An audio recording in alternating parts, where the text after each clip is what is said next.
वक्रतुंड महाकाय सूर्यकोटि समप्रभा निर्विघ्नं कुरु मे सर्वकार्येषु सर्वदा।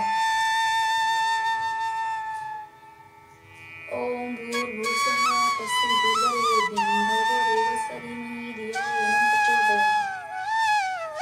श्री शिवाय नमस्तुभ्यं, श्री शिवाय नमस्तुभ्यं, श्री शिवाय नमस्तुभ्यं, श्री शिवाय नमस्तुभ्यं, श्री शिवाय नमस्तुभ्यं। गुड मॉर्निंग, सुप्रभात माझ्या भावांनो आणि बहिणींनो। आता सकाळचे 8:30 वाजलेत आणि मला म्हणजे मी आंघोळ वगैरे केली, देवपूजा पण केली आणि आता खाली भाजीवाला आला होता म्हणून भाजी घ्यायला आम्ही खाली आलोय, इशू आणि मी। आणि त्यातच मग भाजी वगैरे पण घेतली आणि कांदे बटाटेवाला पण आला होता, कारण गुरुवार होता आणि कांदे बटाट्याचे भाव कधी पण वाढतात आणि लसूण तर म्हणजे खूपच भाव वाढलेत, त्याच्यामुळे मी एकदाच घेऊन ठेवते। तर गुरुवारी कसं आम्हाला जरा स्वस्तामध्ये भेटून जातं, कांदे बटाटे चांगले असतात आणि लसूण पण टेम्पो येतो त्या टेम्पोमध्ये, मग तिथनंच सगळे घेतात। तर मी पण आणले एवढे कांदे बटाटे आणि मग आता भाजी काय करायची म्हटलं तर फ्लावर बनवत होते। तर इशूला फ्लावर नाही आवडत, तिला फ्लावरची पण एलर्जी, म्हणजे आवडत नाही तिला खायला, बऱ्याच भाज्या नाही आवडत। तर त्यात बघा आता अद्रक लसूण मी कुटून घेतलेला आहे, आलं लसूण आणि कांदा टोमॅटो कापून घेतलाय। तर हे टरबूज मी म्हणजे वाटरमेलन कलिंगड मी घेतलं होतं काल, तर ते 15 रुपयाचं कलिंगड घेतलं होतं, छोटंसं होतं ते। जरा आता दुसरा दिवस आलाय मग खराब झालंय जरा, कारण मुलं थोडंसं खाता बाकीचं, मग ते खराब होऊन जातं लगेच, वास येतो त्याचा आणि टेस्ट पण वेगळी लागते। तर मी फ्लावरची भाजी कापली, त्याच्यामध्ये थोडेसे गाजरं पण कापले आणि बटाटा मिक्स केला। तर ह्या 3 भाज्या मिक्स केल्या मी, म्हणजे कापून घेतले बारीक बारीक तुकडे। त्याच्यानंतर आता मी भाजीला फोडणी देते। लाल मिरचीची भाजी बनवणार आहे मी, कारण हिरव्या मिरचीची कोरडी भाजी यांना नाही आवडत, मग लाल मिरचीची बनवली, अद्रक लसूण ठेचून म्हणजे कांदा वगैरे घालून का मग ती चांगलं लागते। आणि हिरव्या मिरचीची जर मी भाजी बनवली फ्लावरची तर त्याच्यामध्ये मी कांदा वगैरे नाही टाकत, आलं लसूण पण कुटत नाही, नुसतं लसूण कापून टाकते आणि हिरवी मिरची आणि टोमॅटोचीच फक्त फोडणी देते, जिऱ्यावरती बनवते नुसती। पण ती आता इशूला नाही आवडत, मग कसं जरा लाल मिरचीची बनवली मग थोडा रस्सा वगैरे बनवता येतो। तर मी भाजी आता बनवून घेते आणि आता कसं गुरुवार आहे म्हटल्यावरती जरा कोण ना कोणी काही ना काही विकणारं येतच खाली, मग ज्या गोष्टीची मला आवश्यकता असते ते घेण्याकरता खाली सारखं उतरावंच लागतं गुरुवारचं, कारण भाजीपाला हा आपल्या घरामध्ये पाहिजेच। आणि आता उन्हाळ्याचे दिवस आलेत तर रोजच भाजी घ्यायला लागते, कारण एक दिवस अगोदर घेऊन ठेवली का ती सुकून जाते, आपल्याकडे फ्रीज नाही त्याच्यामुळे थोडा प्रॉब्लेम होतो। आणि आता कसं फ्रीज पण घ्यायचं आहे, पण थोडं म्हणजे नंतरच घेऊ, कारण भाड्याचं घर आहे अगोदरच आणि लाईट बिल पण वेगळं आहे, तर लाईट बिल जास्त पण येईन, त्याच्यामुळे जरा आता सध्या फ्रीज नाही घ्यायचं आहे। तर स्वयंपाक माझा झाला आहे, तर मी फ्लावरची बघा अशी भाजी बनवली, गाजर वगैरे घालून, गाजर आणि बटाटा, आणि कैरीची चटणी बनवलेली आहे, लाल कैरीची। तर त्याची रेसिपी पण मी तुमच्यावर शेअर करीन, पण नंतर कधीतरी। तर आता आम्ही जेवण वगैरे करून घेतो, त्याच्यानंतर मला किचन क्लीन करायचे। तर कसं आता भांडे वगैरे जेवण झालं, मग भांडे घासायला पडली होती, भरपूर भांडे होती।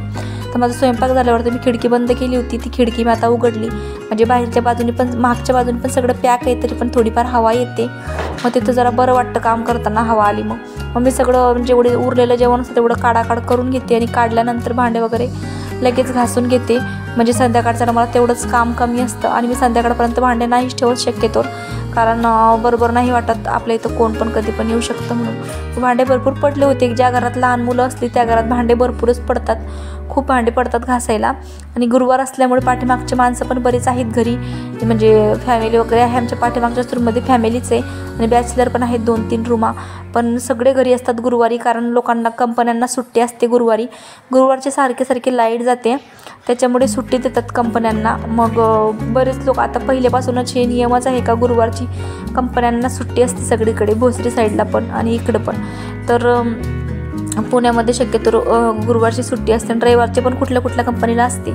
तर मी भांडे वगैरे घासून घेते आणि भांडे घासल्यानंतर किचन क्लीन करायचे आणि मग दुपारी थोडासा आराम करते, कारण आजकाल कपडे वगैरे काही शिवायला येत नाही आहे, मी नवीन आहे त्याच्यामुळे कपडे शिवायला एवढं काही नाही, मला आता इथं राहायला येऊन 3 ते 4 महिने झाले आहेत, त्याच्यामुळे कसे भरपूर जुने लेडीज आहेत ज्या ब्लाऊज शिवतात आणि त्यांना सवय झाली शिवायची त्यांच्याकडे, तर त्यांच्याकडे जातात टाकायला, मग कोण एखादं 2 असलं तर माझ्याकडे येतं ब्लाऊज शिवायला, म्हणजे आता ओळख पण झाली भरपूर, मग सांगितल्यावरती कोण ना कोण टाकतं, मग कसं आता 2-3 लेडीजचे ब्लाऊज शिवले मी इथं आल्यापासून.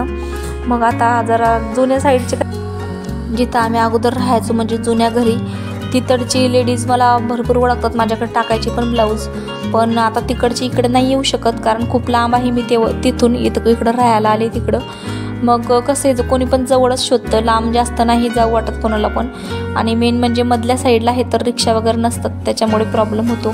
तर आता सगळी कामं माझी आवरली. भांडे घासून झाल्यावरती किचन क्लीन करायचे आणि किचन क्लीन झालं का त्याच्यानंतर मस्तपैकी थोडासा आराम करून घ्यायचा आहे शौर्याला घेऊन. म्हणजे मी झोपल्यावरतीच तो पण झोपतो, नाहीतर तो अजिबात झोपत नाही दुपारचा.